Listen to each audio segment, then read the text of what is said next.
Guys, so for today's video is nagluto tayo ng atay balunan. Dahil nga favorite nga natin yun, magluluto tayo pang tanghalian natin. Ako nga tong isa dito na umiinom ng Diyos. Tapos nilagyan na yung kutsara niya ng clip or ipit. Ayan siya, oh. Diba? Siya guys, so ihalo-halo lang natin konti siya. Tapos maya-maya lalagyan na natin siya ng seasoning.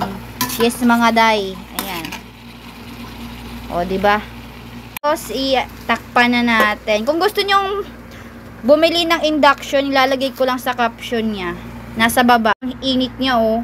Kita nyo yan.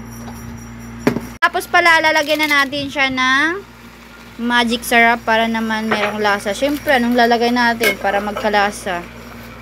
Mamaya pala is ito yung ilalagay natin. Banana ketchup sweet syrup. O, diba? Charis. Buti pa yung banana sweet syrup. Yung dalawa, nagdudugsing-dugsingan nga tong dalawa, oh.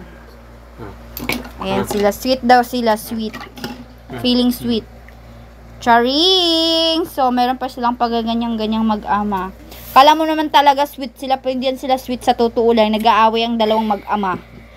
Binubuking pa ng ina, no? Charing. So, yan na nga. Kanina nga pala is naglaba ako kanina, pero hindi ko na siya binidyohan kasi napakahaba na siya. Yan yung mga sinampay ko kanina na nilaban ko mga damit ni Kulot na binabad ko.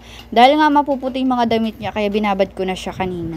Alam nyo ba, kailan pa kaya tayo ma-monetize, no? Halo-haluin muna yan para magkalasa naman yung iba na hindi nahahalo. Tingnan na tong anak ko, puging-pugi talaga tong anak ko eh. Paano yung bagay? Paano yung batay? Dali mo? Paano yung